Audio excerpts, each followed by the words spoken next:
the Steelers by the Leg podcast. My name is James, joined once again by my co-host Cody on this Victory Monday. How are you today, Cody? Victory Monday, baby. Feels like it's been a while. Not gonna lie. Didn't see this one coming. Didn't expect it.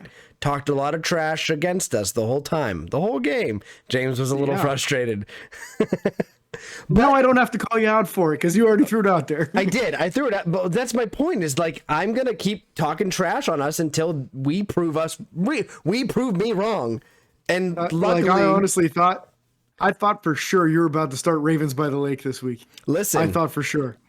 They missed that 2-point they missed the 2-point conversion at the end. And I told James, I was like, I wish they would have got that because that's the type of ballsy move that Pittsburgh never does. And it ticks me off. If you want to win a ball game, go try to win a ball game. Don't play patty cake with the freaking enemy. Sorry, that's just how I feel. But I'm good, Patriots, James. Man. I'm good. How are you?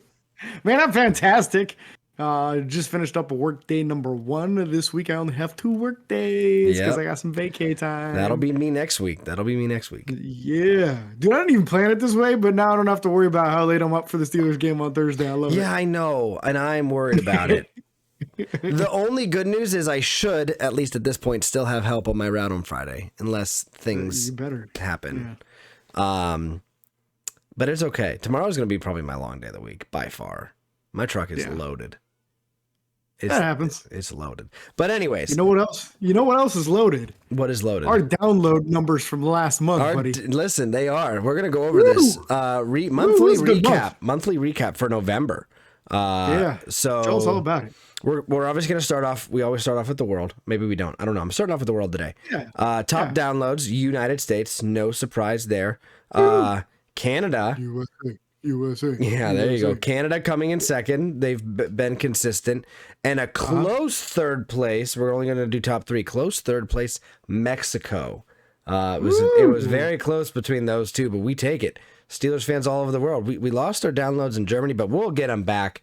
They're probably on vacation in the United States right now. So, or they were. Well, we know for sure we got one over there because he messaged us or commented. Yeah, Timo, our buddy Timo.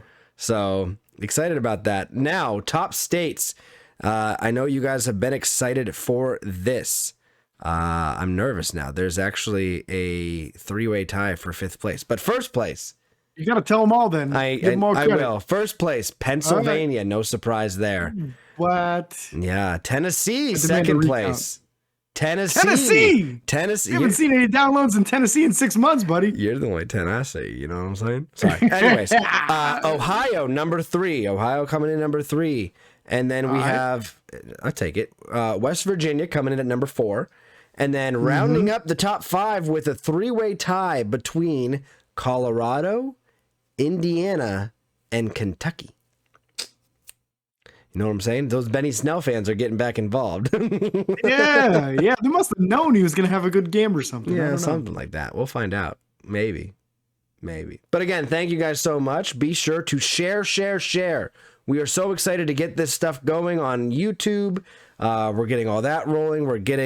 Trying to make sure we're out there. We're back on Spotify again. For a while there, we were off Spotify. Things weren't working. We didn't even know that. But we fixed it for you guys. So we're back on Spotify, iHeartRadio, iTunes, wherever you listen to. If it's not somewhere that you listen to podcasts, let us know. We'll make sure it gets there.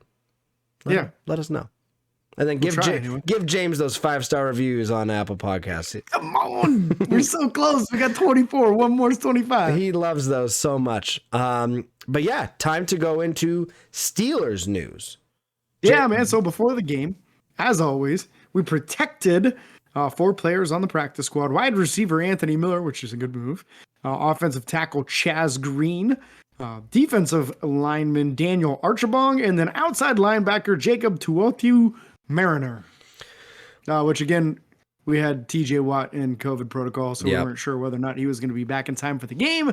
So you better protect some depth because you might have had to call him up if he didn't clear. We lucked out on that one. Yeah. Spoiler alert for later news. Anyways, on Wednesday, Ray McLeod did come off the COVID list, but then Joe Hagg did go on it. So kind of a trade-off there, offensive lineman for wide receiver.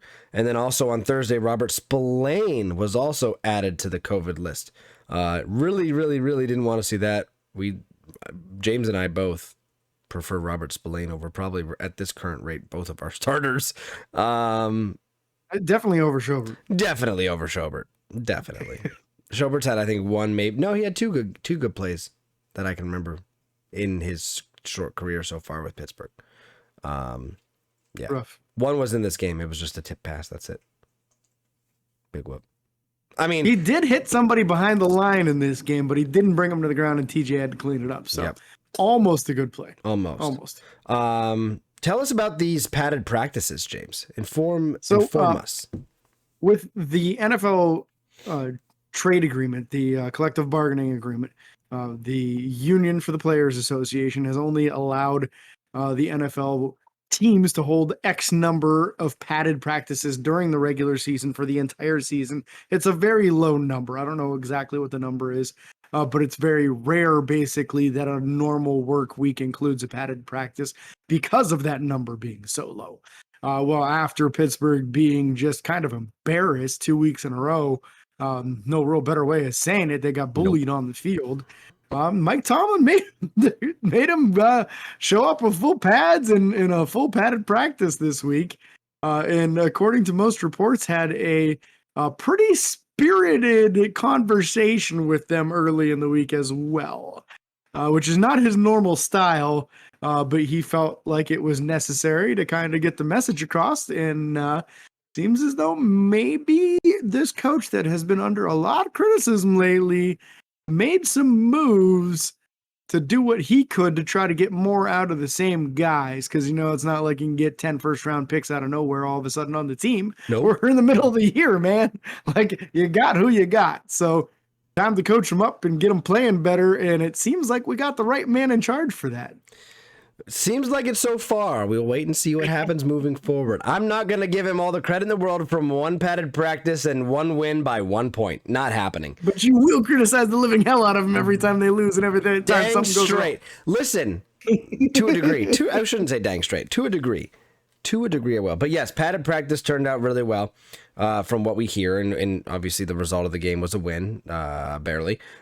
Joe Hayden and Isaiah Buggs both were ruled out of this game. And at the same time, TJ Watt was cleared for the COVID protocol. So TJ Watt was coming back for this game. Also, Carlos Davis was activated from the injury reserve list prior to the game on Thursday. And offensive tackle Chaz Green was elevated from the practice squad for COVID replacement. Basically, that meaning, as James has said before, that doesn't go against the number of times that he can be called up. He doesn't affect his availability later on or take a use of one of those, which is good. Correct. So you get 2 call-ups over the course of the year if you're a practice squad player.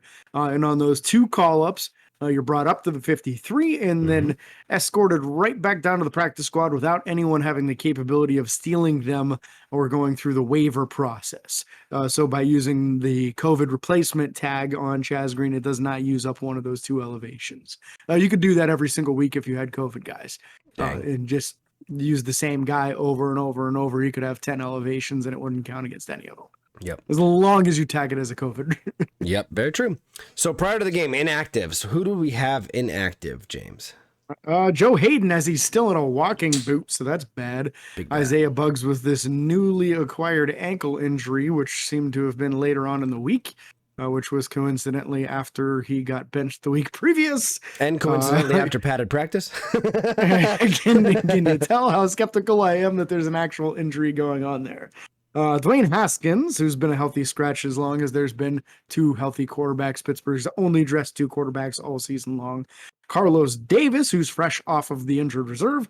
And then running back Anthony McFarland Jr., which was kind of a surprise to me.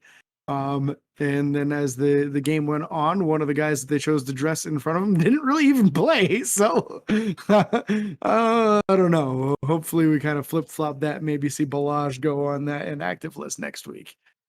Yeah, we kind of hope so. We'll have to wait and see what happens. But moving on to the game. Rivalry game, baby. Ratbirds were in town. What a slow start, though. Very slow start. Listen, I want to take a moment and just say 3 important people kind of in my life were at the game, and I was very happy for them. One. Was Noah at the game? Noah was at the game. Noah thought he was. He was. Noah's a good friend of ours here at Steelers by the Lake, and just of James and I. I met him last year. Long story, won't explain it. Anyways, we took him to training camp this year for the first time. He got to high five Eric Ebron, was a little bit of a nerd and freaking out about it. It was hilarious. We talked about that prior or before. And then also, I got to take him to his first ever Steelers game this year, where we beat the Seattle Seahawks on Sunday night, which was a very good game. Went to overtime. Should have been overtime. Anyways, so he was there. Yo Boy Pizza was there, who's a big time YouTuber, Steelers fan, who we know and love, and I've showed James a couple of his video. And another man by the name of Audio Freak, who is a video game streamer on Facebook. All three of these guys were there, and I was like, what the heck? Why didn't I go to this freaking game? I could have met some pretty cool people and just seen Noah. But it was a good time. It was a good time. Anyways, again, Ratbirds in town. As always, let's start with the quarterback. Yeah, man. Slow start for Ben, but overall, as far as his performance in the game, it was excellent. It was excellent. That's the only way I would describe it, honestly. He hit people over and over all game long. The game really shouldn't have even been as close as it was if it wasn't for a dropped pass that would have been an easy touchdown earlier in the game. Yep. Would have been a much larger gap at the end and wouldn't have been as important that they score on every single drive at the end of the game. Yep. But Ben really did his part in it. Did a nice job of finding people over the middle of the field on some crossers that you didn't see normally. Got Pat Fryermuth and Zach Gentry both involved in the game, which we've been calling for a lot. If you want to move the sticks and convert some of these third downs, your tight ends are the answer for that, because they're the guys that break tackles and get a couple extra yards after contact. And Ben used them all game long and really had great success with his combination of him and Deontay Johnson once again this week. So I overall was very impressed. I thought Ben had an excellent bounce back performance after a lesser performance the previous week. Now he's looking at 16 touchdowns and 6 picks on the year and dang near 3,000 yards. And let's talk about him all time, right? He's 334 yards, I think, away from passing Phillip Rivers in the all-time passing list. Yeah. And then only 8 touchdowns away from catching Dan Marino in the all-time passing touchdowns, 9 away from catching Phillip Rivers, and 10 from passing them both. Yeah. And with 5 games left, Ben's got a real good chance of doing this. He'll definitely do the yardage one. Hopefully he can continue this 2 touchdown passes per game performance, and that'll be enough to beat these guys, man, and get into that 5th, 6th place all time. I'd love to see it personally. We would absolutely love to see that. You know what I like to see? Ben staying on his feet. Ben wasn't sacked very much in this game. Only 1 sack allowed. Yeah, one. Yeah, and we'll get to this later, but Lamar Jackson sacked 7 times. Yeah, Listen, Lamar Jackson was getting attacked like my cat's getting attacked by my dog in the background right here. Don't worry, they're fine. If you're listening to this, I apologize. You can't see right now. It's fine. Maybe next week we'll have to bump them out of the room. That's fine. But they're having a good time back there. Anyways, it adds to the entertainment. It adds to the entertainment just a little bit. I don't know what they're doing back there. Dog's happy though. Anyways, yeah, I don't know. I agree with you. Ben had a phenomenal performance based on the outcome and his stats. I do think that in order to make it, I'm not wiping off the season yet. I'm really close. I've gotten really, really close a couple of times. I couldn't agree more with even Tony Romo as I watched the game. So many times he said this is as close as it gets to a must win for Pittsburgh because you're going up against a division rival. It's the first division game against this team. And if it doesn't bode well, you're then under 500, almost probably last or very close. No, we would have been last in our division. Would have been last in the division. You would have been 1-3 in the division too. Yeah, it wouldn't have been good. Yeah. So with this win, it would have been season over. I'm hanging on to a thread. I'm hanging on as tight as I can. But Ben, you're saying there's a chance. There's a chance. Ben needs to be better at the beginning of the games, as well as our entire team. To be fair. But I was not impressed with Ben's start to the game. Granted, he did have that I don't even remember when it was in the game, actually, probably second quarter or whatever, when Deontay dropped that ball. I think it was second quarter because that's when we ended up getting only a field goal. Ben played well, but I think he needs to come out stronger and enough of the stupid end around plays, man. I can't anymore with them. I can't for a while when it was Ray running them and they were getting some yards and even Deontay Johnson running them, I was okay with it. But you cannot, and you said this in text when we were talking during the game, you can't hand that ball off to Chase Claypool. He doesn't have the speed to get to the edge and outrun those linebackers or even the defensive ends to some degree, depending on who's out there. If it's going to be to Chase, Chase has to lower his shoulder and not try to turn the corner. He has to lower his shoulder and just plunge in there. And he could get you a couple of yards. But when he tries to turn the corner, he has to stop his entire momentum to do so. Mm-hmm. And it's like James Washington running him. He's not the quick, agile, change of direction kind of guy, which is who you want running that play. It either needs to be somebody lightning fast or somebody with good change of direction skills. So I'm okay with them running it, but it needs to be mostly to Deontay Johnson and Ray McLeod. Those are the kind of guys you want running that play. Unfortunately, it's just not going well for Chase. If you need a yard or two, okay, maybe that's not a bad idea. But if you want more than a yard or two on the result, it's just not a good idea to run it to him. Yep. And you know what I saw later on in the game? And again, we're going a little out of order here. Bear with us today. We don't need a specific order. Yeah. And you know what I like to see later on in the game? We were able to run a lot of play actions, even regular play actions, because the running game was working when John LeGlue was in there. Let's talk about John LeGlue, man. Let's do it. Let's go straight to him. BJ Finney goes down early in the game, right? First quarter. Yeah, back injury. We don't know to what extent. Yeah, even post-game, Mike Tomlin press conference today, he didn't have any updates for us yet on Finney, but you kind of assume he's going to be out. If he was out of the game and never came back into the game, it must be significant. Yeah. But LeGlue played his butt off, man. And this is a fringe guy. He was on the practice squad all year last year, listed as an offensive tackle. This year in the preseason, we had a shortage of healthy bodies at the center position, right? Yep. Guys were dropping like flies. They were injured. Next thing you know, here comes John LeGlue playing center in the preseason, and not so much in the games as much as he did in practice. But he just stepped in and played wherever they asked him to. Mm-hmm. And they've been keeping him on the practice squad this entire time, and they needed him at guard. He played guard. He played his butt off, man. He absolutely did. He had a tremendous game. He absolutely did. And with that being said, I thought that offensive line that was in there, whenever he was in there, you had... I believe at that point it was a core four back at right tackle.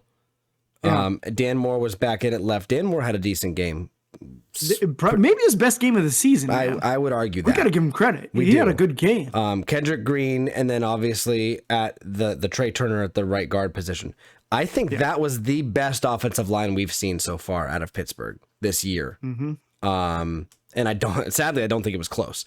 The ability that we had to run the ball late in that game was huge, absolutely huge.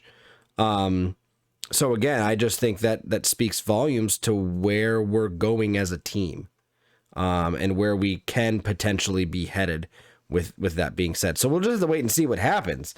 But I thought that group of guys, that front five, and even when you had either Pat Freiermuth or Zach Gentry in there blocking, I thought they all did pretty well this game in comparison to a couple of the losses we've suffered recently. Yeah, more struggles in the first half, but when the second half came along and they really needed to get those scores, they were able to sustain a really long drive near the end of the game that dang near put the game away. Honestly, if it wasn't for the Ravens jumping off sides, they would have had the potential to put the game away and not give the Ravens the ball back. Yep. But it took away the opportunity to get a first down by moving them too close to the end zone. Which then, took that possibility out and left a good minute 40 plus on the clock for the Ravens. But they held a long sustained drive. It was a good 6+ minutes. Ran up a bunch of clock, and we saw some 8-yard runs, 13-yard runs, and some successful stuff there that you really had to have. Just had to have it. Yep. And Najee did well. Najee didn't. I don't think he was overworked, which was what I was worried about. And I've been worried about moving forward with this. 21 carries, that's a fairly average number. I'm nervous when he gets up there around 30 because you also have to realize he's catching the ball in this game 5 times. But 21 carries for 71 yards, not the greatest average at 3.4, but a lot of that was because of early on in the game, there was nowhere to go. Later in the game, he started breaking off those big runs. I'll take a 3.4 average if you're ending the game strong 9 times out of 10. Like, I'd rather see us progress and get better. Granted, I'm still annoyed that we start off slow. I've talked about that 100 times. But Najee performed well. 13 was his longest run, and then 5 receptions for 36 yards as well. I love that out of Najee, and I don't think he's overworked. No, and when he did get tired, they brought in Benny Snell, and Benny Snell ran very successfully. He moved the pile just like Najee did, and I thought Benny, maybe his best game of the season. Again, it's just a few snaps, but what are you doing? You're fresh legs when you're coming in as the backup running back to a guy like Najee. Najee's out there 95% of the snaps, so you're only going to get a couple. So you better make something of it when you get the opportunity. He did so. And we didn't even see Balaj, did we? I didn't see him in the game. I thought I saw him come in once. I believe it, but I believe it was either a play action or just he was blocking for Ben. But with that being said about Benny Snell, here's the thing: if you bring in the backup and they can't successfully run, anytime the backup is in there, the defense can automatically play pass. They can bring in extra pressure for the pass blitz, or they can play a zone and try to force a turnover. It limits what you can do. Benny Snell coming in there and being able to pound the ball 2 times for 13 yards is phenomenal. That's tremendous. I will take 2 for 13, 10 out of 10 days. I don't need you to run any more than that. If as long as you come in and you're productive, that's what we need out of you, and that's what he did. And I'm phenomenally happy with him for that. Yeah, me too. Derek Watt got a couple snaps in the game as a blocking fullback. I don't think he actually got any targets. He did not. Or the ball handed to him. Don't really expect that to happen too often. Nope. But honestly, as the season goes along, I would not be surprised if they get him involved again, throw the ball to him once or twice, because it does look like the offense is starting to open back up to some guys that weren't involved much previously in the season. So nice to see him at least on the field a few times and coinciding with a win. Yep, very true. Again, we talked about the Chase Claypool, 1 rush, 2 yards, whatever. The Ben Roethlisberger rush was probably the best of the game. 1 for -1. That is a QB kneel, my friend. But moving on, Deontay had a phenomenal game at the wide receiver position. We talked about that a little bit when you were talking about Ben and the connection that those two are having. Deontay Johnson is proving himself, minus the 1 big drop. You take that away, Deontay Johnson would have had 3 touchdowns in this game. Deontay Johnson is proving to be a number 1 wide receiver. And I think that adds a lot of pressure to Juju if he decides to come back and stay with Pittsburgh or move on or whatever. I think even without Juju, this team is still stacked at the wide receiver position. Yeah. You at least have to feel real comfortable with Deontay. We were just talking about this, how we felt like he was on the cusp of becoming someone considered one of the better wide receivers in the league, but he needed to start having some of those big games where he gets in the end zone more than once in a game. Just 1 touchdown performances doesn't really move the needle much for people. Nope. But when you start getting 100 yards and 2 touchdowns in the same game, and it's a narrow victory, now starting to grab some people's attention, my friend. Yep. And now you might even start grabbing some Pro Bowl votes. So be interesting to see. I want to say he's over 900 yards receiving already, so he's well on his way to over 1,000. I want to say he was like 914 or 915. He's 914 with 6 touchdowns right now. There we go. Yeah, so he's 24 catches shy of 100 receptions on the year, which he could easily get. Yeah. So I mean, we're talking about this is going to be the best single season performance that we've had out of a receiver since Antonio Brown left a few years back. Yep. We haven't had anyone do that yet. Even Juju hasn't done that. So some real nice numbers and some real nice production coming out of him. Chase Claypool caught a real nice slant pass and made something of it, huh? Yeah, phenomenal play. I believe that one was 40 yards. But yeah, 40 yards, and then he had another 12-yard reception. That was it. Only 2 receptions on 3 targets. Again, the other one was a long bomb down the sideline. Just not connecting as much as we'd like to see on those ones. But again, I was happy that Ben didn't throw an interception on those passes. I'm happy that where Ben's putting the ball. I'm happy that Chase Claypool, even one play. Here's the one thing that I'll talk about. I don't mean to pass up Claypool too quickly. The play that he got was much to talk about there today. The slant was a nice play. He had some running room to end the run, whatever. James Washington, on his one target all game long, did a phenomenal job of turning into a defender to make sure that we didn't turn the ball over there. Yeah, absolutely. He did a hell of a job, full extension, diving out there with his one arm to try to bat it away, and he did. He successfully batted it away. I mean, it would have been killer if he one-handed it and caught it for a touchdown. But hey, we can't have everything, right? No, I'll take everything. The effort, because that's something that we were talking about earlier in the year. We saw a few times where balls were thrown Deontay Johnson's way, and he just kind of quit on a route, and then the ball would get picked off, and now it looks bad in Ben's numbers. And it's something that, we looked at it and said, I don't think Deontay could have caught it, but he might have been able to break it up, and he didn't even try to do so. And you hate that. You hate it when a receiver sells out a quarterback like that. So to see James Washington at least give that effort to make sure his quarterback doesn't take an unnecessary interception and the ball doesn't get turned over, very, very good to see. Yeah. Zach Gentry, 2 catches for 10 yards. Pat Freiermuth, 3 catches for 26 yards. Again, you'd like to see Pat. Okay, let me clarify. Me personally, I'd like to see Pat Freiermuth more involved in the game plan during the game. But Pat Freiermuth on the 2-point conversion at the end of the game, so clutch, sealed the deal for Pittsburgh. Technically, if you look at it, granted, so did the failed 2-point conversion attempt to the Ravens tight end. Not quite as good. Mark Andrews, get better. You got to mute it up. You know what I'm saying? Yeah, what a bum. Credit most of that one to TJ Watt for applying great pressure. But again, Pat Freiermuth, 3 catches on 4 targets for 26 yards. That's still phenomenal. Wide receivers as a whole, their average yards per reception this game was 11.2. Anytime That's the great. Average yards per reception is more than a first down, that is absolutely phenomenal. And I love that. The physicality out of these tight ends in this game, Cody. Because I mean, again, you throw it to Gentry. What's he do? He lowers his shoulder. He throws a stiff arm. He gets the yards. He gets the first down. That was a great catch. Or great run after, I should say. They both did it in this game. We've got 2 tight ends that are great at just shedding tackles and know where the sticks are, and they know how to go get that first, man. And you got to have it. Got to have it to sustain drives.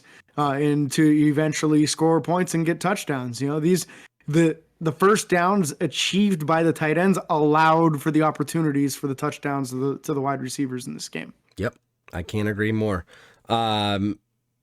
Important facts here: no interceptions and no fumbles. Not even the potential for a turnover. Not even the potential. That's just phenomenal play on our part. The only fumble, we did force one fumble on a TJ Watt sack fumble. The ball did go out of bounds. I believe either Wormley or Isaiah Loudermilk were chasing it down quite aggressively. Yeah, one of those guys was real close. And I wouldn't say they were close, but they tried. That ball was moving. But it was funny to see the interaction they had with their teammates on the sideline. They're like, "Oh, you tried, but you're too slow." I don't know. It was a good time. But yeah, moving on to the defensive side of the ball. I don't even You want to just start with TJ, man? No. I want to get there. I am wearing the TJ Watt jersey. I do love the 3.5 sacks. I want to take a pause here. I want to talk Montravius Adams. Let's talk about him. Good choice. I know. The dude came in and changed the way our defense was able to oprate. Quite single-handedly. Really probably the best nose tackle we've had all year. Probably. I mean, Tyson Alualu played 1 game. But yeah, other than that, yes, you know what I mean. You know what I mean. The best one we've had. Absolutely the best play. Recently, he allowed us to apply pressure from the outside and the inside without giving up super crazy long runs. He even provided the help on the pass. He broke up a pass on the line of scrimmage, jumped up, knocked it down. Pass breakup. Learning from the best. Cam Heyward must be teaching him something, I guess. I don't know. But I thought he came in and played very, very well for not being with the team very long. A little over a week. Yeah, a little bit. And I'll take that. So again, I don't mean to take any credit away from TJ Watt, but I thought a lot of things were able to happen in this game with our defense, even though maybe they didn't happen because our defense played like trash most of the game. We couldn't stop a 3rd down and 8 or 6 or longer to save our lives. I would say they were bad on 3rd down, but very good on 1st and 2nd. Whatever. Listen, if you're still letting them get 3rd downs and they're driving down and getting touchdowns on a 99.5-yard drive that your punter did a phenomenal job of putting it out of the one, the defense played poorly. But again, I will agree. 1st and 2nd down, they played great. The tackles for loss, the sacks, everything added up tremendously all game long. But you need your defense. If your defense can't win 3rd down stops, you're not going to win ball games. And if you do, it's going to be because you at least stop them and hold them to a field goal at the end. I don't know. Thank goodness they got it figured out by the 3rd quarter. They were able to start getting some points on the field and limiting the offensive opportunities of the Ravens by forcing some punts and by getting some turnovers. Yep. I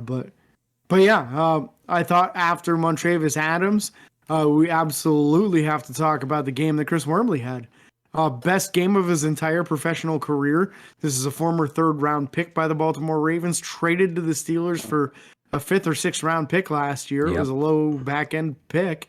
And Mike Tomlin told him, hey man, when a team trades you to a division opponent like this, they're telling you what they think of you. This is the conversation he had with Chris Wormley last year. He said, this is what they're telling you they think of you. And he played his heart out, 2.5 sacks. Would have had 3 if it wasn't for TJ jumping on the quarterback's back in the one play. Tremendous job. Wormley was holding up 3, and TJ, when they showed his face, he was like half. Yeah. Because he knew. But this is the thing I have to say about Wormley. And again, part of the reason why I'm holding on to hope is because I believe that this game showed just enough to the players that are on the edge about their own performances and their own faith in the team. Chris Wormley now understands, hey, I can do this. Yeah. The Ravens offensive line isn't necessarily a pushover. Like, that's a decent offensive line. It's definitely not the best we've played. It's definitely not the best we'll ever play this year. We've already probably played the best. And I don't think we play them again. But besides the point, Chris Wormley now has the motivation, the understanding, the what's the word I'm looking for? Oh my gosh. The inspiration almost, I don't know, anything. He realizes he can do it. Yeah. I would not be shocked if he goes out and gets another 2.5, or 3 in this next game. I would be. I wouldn't. I won't be surprised if he scores another sack. You want to bet on it? 2.5. You want to bet on it? 2.5 sacks? Two or over? Yeah, I'm under all day. Okay. What do you want to bet? I don't know yet. We'll figure it out. We'll figure it out and post it to social media this week. If you guys have any ideas, let us know. Tweet at us, message us on Facebook. Anything you got to do. Comment on the YouTube video if comments are working. If I can figure that crap out, just let us know. We're excited for that. But yeah, we already got one going from Alex Highsmith at the beginning of the year. You called for 10 plus sacks. I said right around 7. Oh, I forgot about that. Uh-huh. Oh no. I didn't. What is he at? For who? There's still time. Alex Highsmith? He's only got like 3. Oh, he's at 3. Oh no. Yeah. Oh no. Oh no. That's fine. Anyways, moving on. Other defensive linemen. Henry Mondeau was in there for 2 tackles. I didn't see anything too crazy from him. Cam Heyward, 1 sack. He had 2 also tackles for loss other than the sack, which was phenomenal. It's nice to see Cam Heyward getting in the backfield again. He also had 1 QB hit registered. Other than that, I don't know. I didn't see a whole lot from anyone else on the defensive line unless you did. I didn't personally. Yeah, good pressure. They consistently kept pressure.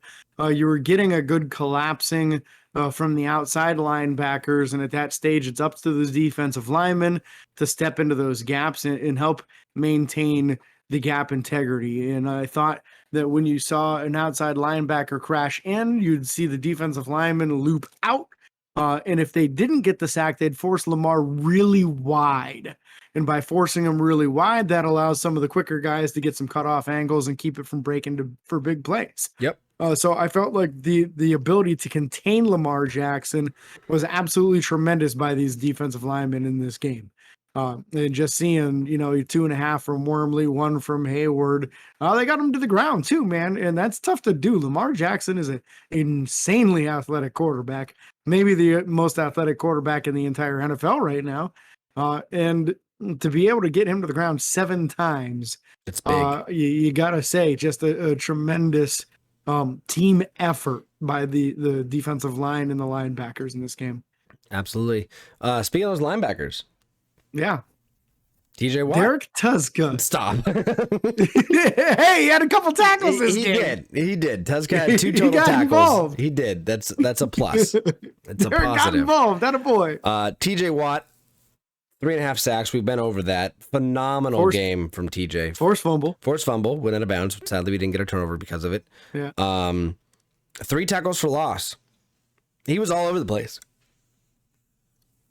Listen, man, TJ's on an absolute tear right now. 16 sacks on the season right now. He's leading the entire NFL. And he missed 3 games. What's that? And he's missed 3 games. 2 full and 3/4 of another. 3 games. So it'll go down as being too short of what Myles Garrett is. So with Myles Garrett having played 12 games and having 14 sacks, but TJ only playing 10 games and having 16 sacks, he's averaging 1.6 sacks per game. Myles Garrett only 1.16, and he's the next best in the entire NFL. TJ Watt is by far leading candidate right now for Defensive Player of the Year, other than Diggs with his interceptions, but he's still stuck at 8, isn't he? I don't think he's gotten in. He hasn't had much for interceptions the last 5 or 6 weeks. People aren't throwing them at him anymore, which is smart. Yeah. But you still have to drop back to throw the ball, which means I think TJ he's at can 9. come get you. I think he's at 9 now. Is he 9 now? I think He he's got 9. one this week? I believe so. But TJ really putting together an amazing year with 16 tackles or 16 sacks and 4 forced fumbles on the season already. So just leading every category when it comes to rushing the passer. And when you're talking about production per game played, it's just an absolute blowout in comparison to the other players in the league right now. Oh, yeah. It's not even close. As it Nice pressure be. from Taco Charlton in the game, I thought. And Alex Highsmith, very stout against the run. Got some nice pressure throughout the game. Just couldn't beat all the other guys to the quarterback. Yeah. Which is going to happen, and it's going to be a little bit of an adjustment for Alex to playing against somebody that incredibly athletic. I mean, he played at, what was it, Buffalo? Yeah. He didn't have to go against guys like this in college. So no, not at all. This is an adjustment for him trying to get guys like this to the ground. And I think he'll do more in future games with that. But right now it's a tall task for Alex. But good supplemental pressure and fantastic against the run. He blew up the run a number of times in this game. Yeah. Moving on to the secondary. And no, let me clarify. We want to talk middle linebackers. Yeah, I don't want to talk about them. Listen, I'm going to talk about him because I think it was a much better game from Devin Bush. In the fact that you didn't see him getting beat over and over. A couple of times he did a great job of taking nice angles and forcing plays to the sideline. You don't necessarily have to make the tackle to make a nice play. True. And he did so multiple times in this game and had an absolutely tremendous hit at the end of the first half that gained a little bit of momentum for the Steelers as far as defensively, a little bit of, hey, we can do this. He just absolutely laid out a running back on a dive play. And it was one of those plays where it was just, hey, this is going to be the last play of the first half and everybody knows it. But he didn't take the play off. Yeah, he came in there like a human missile and he crushed them as hard as he could. And you need that. You need some tone setters. Maybe this will help Devin get back in the right direction on things, which is really important because honestly, Joe Schobert had the worst game of his entire Steelers career. And it's not close. It was bad. We've been very critical of Joe Schobert in some games, but this was just ugly. He looked like he got drastically slower in a matter of a week. Couldn't keep up with anybody he was tasked with covering. Running backs were running right by him and juking him up easily. Just an awful performance. I think if we were to find a grade somewhere where someone was rating how many times you missed tackles at a game, Joe Schobert probably had 6 or more missed tackles in this game. Easily. Which from your middle linebacker is just criminal. Yeah. So with Robert Spillane being recently off the COVID list, I would hope and expect Pittsburgh to make an adjustment. Here's the thing. We've seen bits and pieces. We've been very critical of him because of what we gave up for him, and we thought it was a horrible trade. That is why we've been critical. Now I'm being critical because of how poorly he played. He did not play like a starting middle linebacker in college, let alone a starting middle linebacker in the NFL. So with Robert Spillane, if you would have seen the game like that from him in footage in college, you'd never even touch him. No. So like you wouldn't want him on your team. With that being said, I highly expect Spillane to get the start or at least get a large portion of snaps in this upcoming game because you can't have listen, Terrell Edmonds, congratulations. You're no longer the weakest link on the defense because it is massively Joe Schobert. So that's just how I feel personally about it. You can let me know if I'm wrong. It's tough to argue with that. It's tough to argue. Secondary. Real quick. Who do you want to talk about? Before we move off, Buddy Johnson. Okay. All on special teams, but Buddy looked the part and he had a couple tackles on special teams in this game. So it was nice. It was his first opportunity this season. He's been inactive, I think, the entire season. I think this was his first game as an active player. Mm-hmm. And you know what? He did a good job, I thought. So this is a good stepping stone for him, maybe for some progression down the line. Happy to see it. Very happy to see it. Hopefully we see more of it. Listen, I'd rather see Buddy Johnson in there than Joe Schobert at this point, if I'm being honest. But with that being said, moving on to the secondary, I thought Justin Lane, as you would say, quietly had a good game. I didn't see him getting completely, unless you disagree. You have a face that I think you disagree with me. I feel like Justin didn't play a ton in the game. That's fair. Now, but Ahkello Witherspoon, on the other hand, started and had a tremendous game, I thought.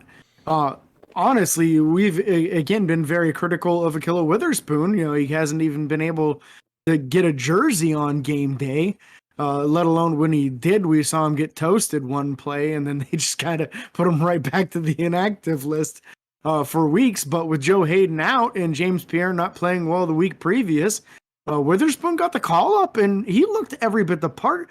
I saw a lot of really hard hits and solid tackles, and then that near interception late in the game where he jumped over top of the tight end and high pointed the ball. And holy cow, man, we really saw some stuff from Ahkello Witherspoon in this game. Yeah, we did.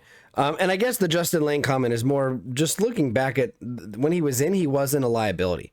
And the one blow up of the screen pass was phenomenal. Phenomenal play on a receiver in the open field. Easily could have been juked up or committed to the wrong direction. He just said, I'm going to go tackle this guy, not even wait for him to juke. Great play on his part. Other than that, I thought Trey Norwood had a good game. Almost got a sack. Beat at the very end. Huh? Until he got beat and gave up the touchdown that almost cost us the game. That's true. Trey Norwood, but otherwise, he was good. The secondary didn't look horrible to me. You know, Minkah Fitzpatrick got an interception. That was we called for it last week. We said, let's see 2 in a row, and he did it. We did. It's great to see that happening. I'd like to see Terrell Edmonds make an interception. He had an opportunity this game, missed it. When Joe Schobert tipped Joe Schobert's one good play of the game. Terrell Edmonds missed an opportunity there. I just don't think Terrell Edmonds is athletic. Like, I think he's, you know what I mean? Like, I know what you mean. There's specific people who are just athletic. Like, they can just do things. Troy Polamalu was athletic. Terrell Edmonds, to me, is just, he plays the part. He's strong. He's built. He's fairly quick. Not really, but he's not slow by any means. And he timed fast, but there's a big difference between timed speed and playing speed. Yes. There are guys that can't run a 40-yard dash to save their life, but if it were the same as what they play on the field, it'd be a 4.340. Yep. Yeah, like It's Antonio like Brown, instincts. for whatever reason, couldn't time faster than a 4.55 on his 40-yard dash. He was not a 4.55 player. No. That was a low 4.4 guy. You know, he was fast. He was a track guy, but for whatever reason, couldn't run good on a 40-yard dash. Yep. You know, there's some guys are just like that. And I think Terrell Edmonds is just one of those guys that's a workout warrior in great shape. You put him on a bench and he'll give you a bunch of reps. You tell him to jump real high, he'll jump higher than you thought he was gonna. You put the ball there and he won't jump anywhere near as high. I just want to say, James, that what you're talking about is exactly the way that I view Dwayne Haskins. Dwayne Haskins cannot perform in practice. I want to see him perform in a game. But from what I've seen of him, he can't perform in a game either, buddy. I want to see him play in a regular season game with our full roster. Listen, I'm just saying. I don't want to see it because something's gone horribly wrong if he's out there, buddy. That's fairly true. Unless we lock up playoffs, but I don't want to see playoffs. I don't want to see Ben. I don't see us locking up playoffs, but until week 18. Yeah, you know who we got week 18. I know. I don't The want Ravens to talk again. about. But anyways, moving on from that, special teams. Ray Boswell's worst game of the year. Oh, yeah. I'm calling it. Hands down. Missed extra point, and then with the game on the line, he kicks the kickoff out of bounds, giving them the ball at the 40-yard line. Unfortunately, could have been sealed without those things happening much easier, much earlier in the game. Yep. But you know what? Boz has won so many games for us over the years. I'm not exactly going to be pissed at him for it. Boz Everybody is has still a for bad president. game once in a while. We're blessed that he got his bad game out of the way on a win. Yes, very true. You know what I mean? Very it wasn't true. a game-winning field goal that he missed or anything. We still won the game despite him having, I would say, his worst game of the season. And I would expect agree. him to be excellent. Yeah, I expect him to be excellent the rest of the year because that's who he is. So bad game, but I still love him. You know what I mean? Absolutely. Harvin's best punt of the year, maybe? If not tied for the best punt, he had another one that went down to the one as well and just stuck there. Incredible. But the fact that it rolled the way it did out of bounds was just absolutely phenomenal. Too bad our defense couldn't do anything to stop him on that drive. Yeah. Is When they what got it like is. 7 yards on the first play, I was like, oh, God. Yep. It was rough. But that's gonna. I don't have anything to say about Ray on returns. Yeah, Ray was average. Yeah. He was fine. Moving on, we're gonna go ahead and look ahead to next week now. We're gonna look at the depth chart for the Minnesota Vikings, who we have Thursday night, I might add. So Thursday night, expect James and I to record a podcast. Maybe I don't even know if I'm being honest. Maybe Friday, maybe Saturday. Just kind of depends. We're gonna have to talk I'm about going to it. try and squeeze a Friday one out of him. I'm going to be honest. I'm going to work on them all week and try and squeeze a Friday episode out of Remember that somebody has to work on Friday, and it's not you. him. Yeah. No, Friday evening I understand that. after work. I understand that. right. We'll discuss it. Maybe we'll do a Tell Friday Nick thing. to take care of Charlotte. You come over afterwards. I'll start pouring some Long Islands. We'll record a show. Yeah, we can't record at your place. Because I need all this stuff. Anyways, you can come here and we'll do some Long Islands and whatnot. I don't know if your wife would let you do that, but we'll figure it out. All right, We'll be fine. we'll figure it out. Quarterback Kirk Cousins. Thank the Lord we're going against Kirk Cousins. Except for the fact that he's probably going to destroy us because that's just our luck this year. I was going to say, isn't he having a tremendous season? He's hit or miss. He's only thrown 3 interceptions, which is bad, but he's 25 touchdowns. His rating is 106.3. He's played fairly well. I will say this. I actually think that all the losses that they've faced as a team has not been because of Kurt, other than maybe a missed pass here or there, but he's not turning the ball over clearly with only 3 interceptions. And 25 touchdowns on the year. That's tremendous completions or touchdown to interception ratio. Absolutely tremendous. So he's having a fantastic season. Yep. Wide receiver. Actually, let's go running back. Dalvin Cook. However, Dalvin Cook did not participate in practice. Oh, good. Yeah, he is injured. He didn't play a whole lot in the last game. I'm not sure if we're going to see him back or not. If he's not back, expect to see Alexander Madison. Fullback, CJ Ham. He's a fullback. Not a scary one. I mean, he's Nope. big, but he's not a scary one. Wide receivers. Talk about scary. Let's talk these wide receivers, though. Heck yeah. Justin Jefferson. Adam Very scary. Thielen. Thielen's hurt. Is he? Yep. I don't know if he didn't practice Okay. today, but I don't know if he's going to stay out or not. I think it's an ankle injury. But he didn't play much in the last game either. Him and Dalvin Cook both. Okay. Very important. Key injuries to watch out for. Yeah, absolutely. Especially with Pittsburgh's secondary still having some injuries going on there. So that could be really, really advantageous for Pittsburgh. Tight end Chris Herndon and Tyler Conklin. Yep. Conklin. Conklin. You got the offensive line in front of you? Yeah, Christian Darrisaw at left tackle, left guard Ezra Cleveland. You've heard us talk about him pre-draft things, as well as Garrett Bradbury at center. Right guard, Olsemeka Udo. I probably butchered that name, but that's fine. Right guard is there. And then right tackle Brian O'Neill. Two polar opposite names, but that's fine. That's the starting offensive line. Again, Ezra Cleveland's probably the most notable one on my radar, personally, as well as Garrett Bradbury. I think that's where their strength is in the offensive line. Moving on to the defensive side of the ball, I'm nervous. If I'm nervous about anything with these guys, it's their linebacker core. But I also think their linebacker core is fairly beat up right now, as well as Harrison Smith. You have to be scared of Harrison Smith at all times. Both Eric Kendricks, Anthony Barr, and Ryan Conley were all limited practice with injuries today. Barr with a knee and a hamstring injury, Ryan Conley with a quadricep injury, and Eric Kendricks with a bicep injury. So those are all very, very, very important injuries to keep an eye on.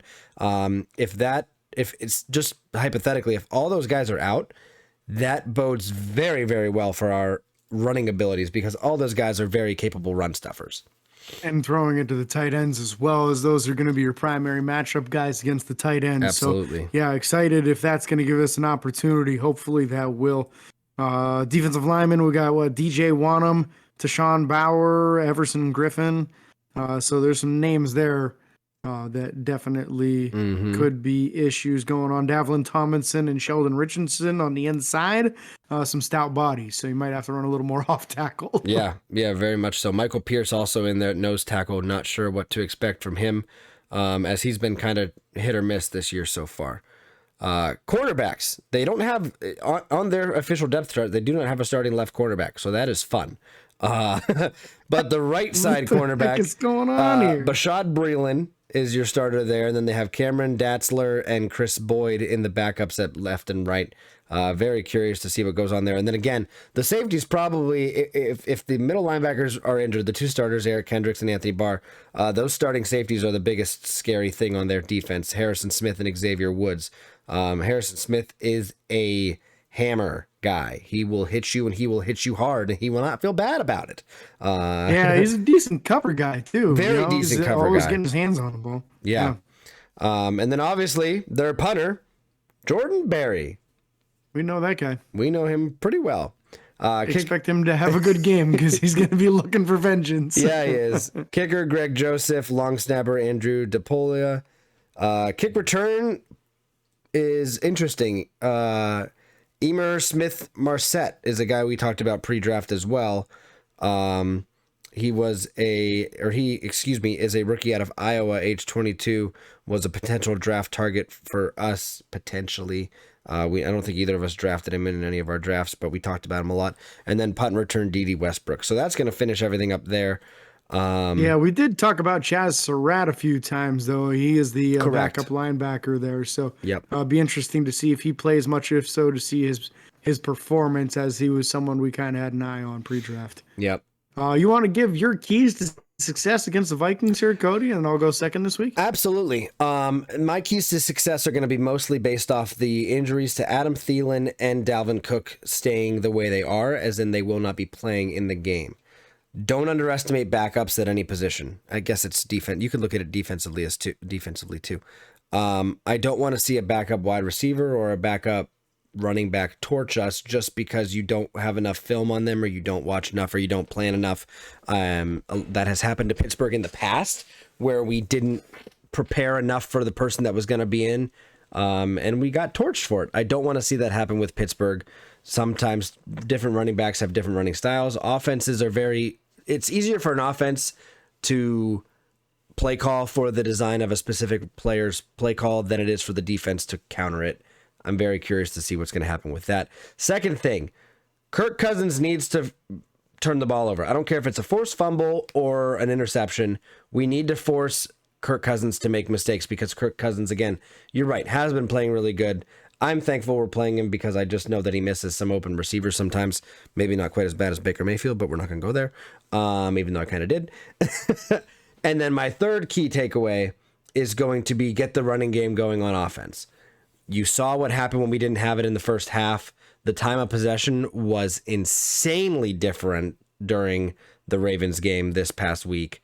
I want to see us have better control of the ball, better control of the play clock, the time, the game clock, all of it. I want to see better control, and that starts with pounding the rock, Pittsburgh Steelers style. But I don't want to see us just run the ball as well. So kind of a 2-in-1 there. What about you, James? What are your 3 keys to success against the Minnesota Vikings? Number one, we got to get pressure on Kirk Cousins. A guy with that kind of touchdown to interception ratio, you don't pressure him, he'll pick you apart. So got to have another big game from TJ, from Cam Heyward, from your boy Chris Wormley, who you're saying is going to have 2 sacks plus this week. And Alex Highsmith, who I think you've got as having 7 this week to stay on pace for your goal. I'm going to hit you. But realistically, collectively, they're on a good pace now with 7 sacks this last week. That puts them up to 30 on the season. They're right back to where they want to be, where you only need 4 per game to end up with 50 at the end of the year. That puts you in a good position where you could possibly end up with that sack title again at the end of the year. I want to see it. We got it 4 years in a row. After a good game like that, we got a chance of getting back in there, and it goes hand in hand with wins. So that's why I'm saying it. Number 2, stop Dalvin Cook. This is the most dynamic running back that we have seen since Austin Eckler, I would say. And we saw what Austin Eckler did.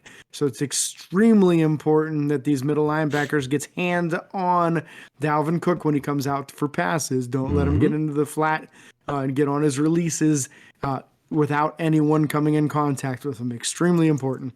Number 3, offensive line success, period. Ours, not theirs.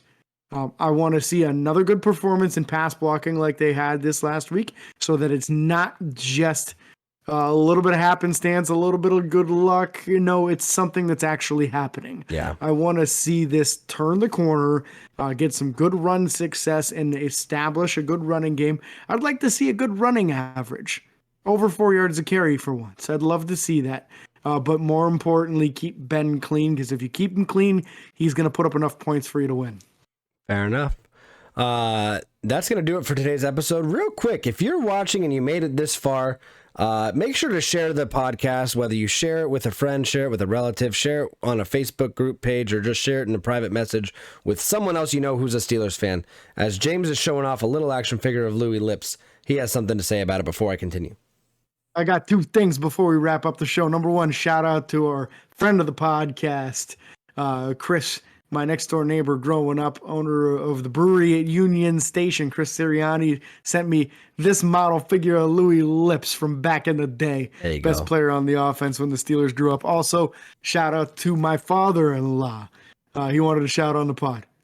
Love you, Pops. Fair enough. And then with all that being said, tell us your key 3 takeaways, or your 3 keys to success against the Minnesota Vikings. Let us know. Again, tweet us on Twitter, #3keys.